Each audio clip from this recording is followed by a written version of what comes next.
Vous écoutez ITFM.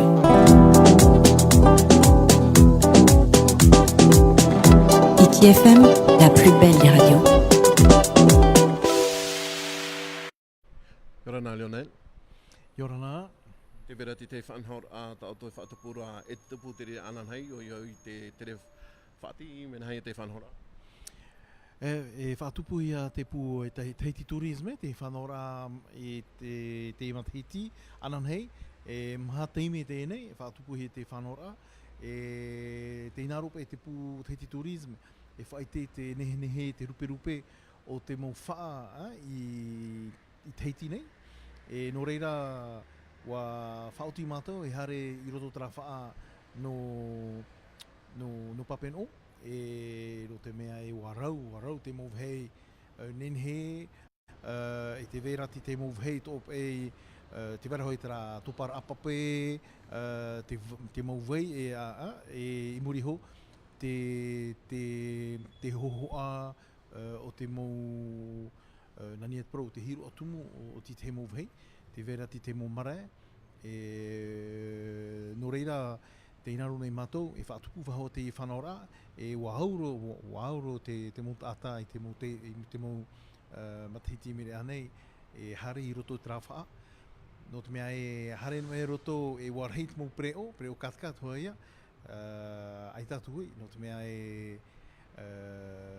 pauro tera mō wheruri a te mōtata atoa, no atu o tēmei te mōtata no rapa mei, manihini, aurera no te whenua, te mō nun ahui ratira. Ai tātu no te wharapu te hiora, te huru te mō tata, I roto I tera hoi vhei mitra. Muri ho, tēnā roto I mātou e hapi, e ha te mō te whauwha o te vhei, te mō vhei, no te mea e te vere para ta ata whahoro pere o katkat, o I te to I rato I tera vhei, e nene to I rato e horo ati te mō pro, I roto tera tau e wa whahoro ropa I rato te pere o no te mō ramanhini. E I muri ho te vera hoi tata hare me to e ona no te whaite tōna ite, no te mea e wa roona I roto I te rahi ona rohi ona I roto I te whanora o te peutumu o remograf. E hare mei to e ona e nene te mōtata e ani te mō anira e nani et pro o te mō hei atoa. Traia no reira o whaatupu I te whanora e hamata I te whanora I te awame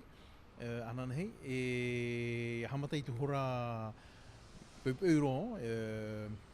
ahuru mea ahuru mapē miniti namua e te hora hitu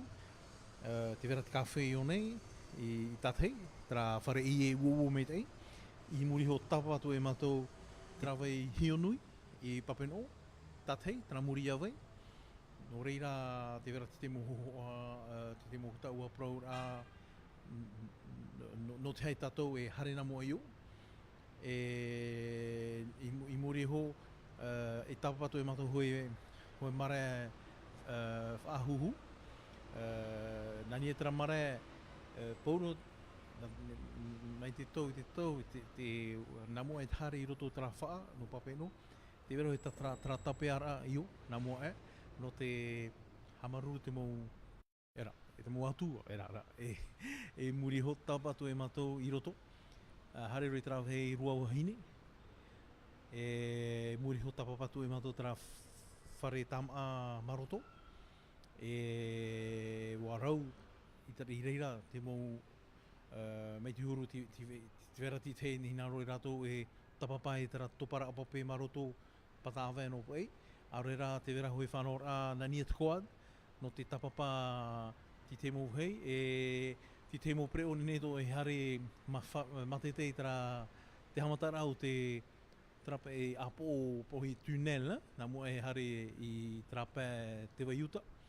e I muri ho hare to I tra anawei no wainawai e hopea tra mo whanora tapapatu e te mea matahiti I Ponaro I tora ho e tafa i te hei e i moriho tora toru te awhametra maha tapapa no e maru no harero i te hura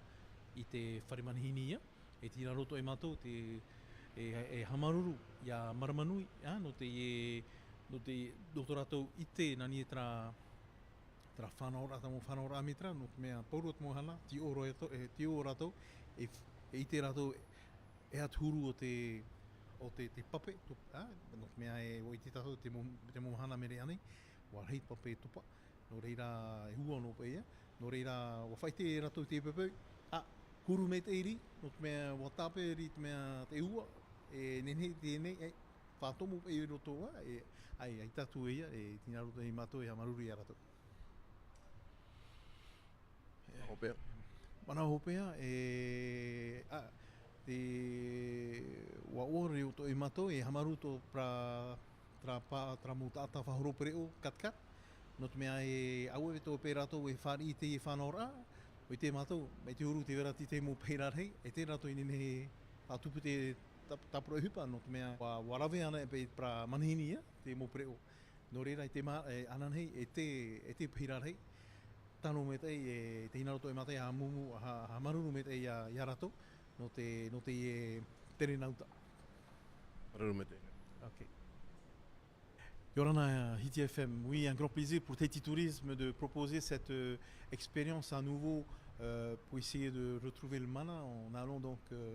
dans la vallée de Papineau, étant donné que c'est une volonté, à la fois aussi donc de la direction de pouvoir montrer les produits et activités qui existent sur Tahiti. On sait que dans les îles, il y a d'autres atouts, comme les plages blanches, les magnifiques lagons, etc. Mais à Tahiti, on retrouve aussi ce genre de décor. Mais c'est vrai que par rapport à cette belle vallée, c'est la plus grande vallée de la Polynésie française. Et c'est vrai qu'elle est regorgée de choses, de richesses intéressantes. Donc ça va donc bien sûr des bains de rivière, aux cascades, aux sites culturels exceptionnels d'ailleurs. Et également de belles randonnées à pouvoir faire, et sans oublier bien sûr la main de l'homme aussi qui a transformé aussi cette vallée, et donc il y a des choses à découvrir également et à comprendre. Donc Tahiti Tourisme, avec la collaboration des chauffeurs de 4x4 touristiques, qu'on remercie d'ailleurs beaucoup, pour jouer le jeu une fois dans l'année avec nous, et donc on va être à peu près plus d'une douzaine de 4x4 à se suivre et ça va être assez sympa, et c'est un peu le but aussi de rechercher pour qu'on soit un bon groupe de locaux mais aussi de visiteurs. On a quelques visiteurs qui participeront également de venir tout au fond de cette vallée, et cette année on a voulu faire uniquement la traversée de Papineau, on va dire jusqu'au relais de la Maroto. Ensuite plusieurs options seraient proposées, soit une petite marche pour aller aux cascades de la Maroto, soit faire un peu de quad, soit aller en 4x4 on va dire à l'entrée du tunnel, côté Papineau bien sûr. Il y a une magnifique vue qui est de là-haut, en regardant vers la mer. On a l'impression que la mer est montée de très haut. Et également aller aussi à Vainave pour faire un peu de plongeon, de glissade. Et ensuite donc rejoindre le site de Ponaro, qui est le site où Maramanui a donc son premier barrage hydraulique, où là donc il y aura un Maatiti qui sera donc proposé, mis en place à 13h30. Donc il faudra que nos participants patientent un petit peu pour pouvoir donc apprécier ce magnifique déjeuner, et ensuite poursuivre la descente en s'arrêtant peut-être au site qu'on appelle Heura Namahu, qui est aussi un site intéressant pour comprendre comment ça se passait à l'époque entre les gens de la mer, côté mer, et les gens de la montagne. Et ensuite rejoindre bien sûr la route principale pour revenir à Tathei, à l'office du tourisme, aux alentours de 18h. Non, c'est le départ. Le départ, alors, café d'abord le matin à 7h moins le quart, départ vers 7h15 ou plus tard 7h30, pour on attaque assez tôt on va dire l'embouchure, parce qu'on va démarrer à l'embouchure de Papineau et d'ailleurs remercier l'IGSPF pour nous y autoriser à passer un moment. C'est Hionui. Et ensuite, on poursuit donc à l'intérieur. Et encore une fois, donc, les touristes voulaient aussi remercier Maramanui qui nous ont donc donné des informations sur la partie pluviométrie, parce qu'il semblerait depuis quelques jours la rivière est montée et aujourd'hui simplement ça a commencé à baisser, donc il y a une baisse de pluviométrique, donc c'est tant mieux pour nous et on espère que demain il fera un temps sympa, mais je reste persuadé que ceux qui se sont inscrits ils vont pas rater vraiment, parce que lorsqu'il y a de la pluie c'est magnifique de voir tous les différentes on va dire versants des montagnes où il y a des ruissellements, où il y a des sources, et on va dire que c'est Ruahine qui se manifeste. Voilà, donc encore une fois, peut-être s'il y en a qui veulent vraiment encore y aller, peut-être demain matin, mais venez vraiment à la première heure, s'il reste quelques places, vous aurez peut-être cette opportunité de pouvoir y participer. Donc Tathei au chapiteau blanc, mais il y aura très peu de place. Donc voilà, Maruru Metahidi FM. Maruru. Vous écoutez ITFM. ITFM, la plus belle des radios.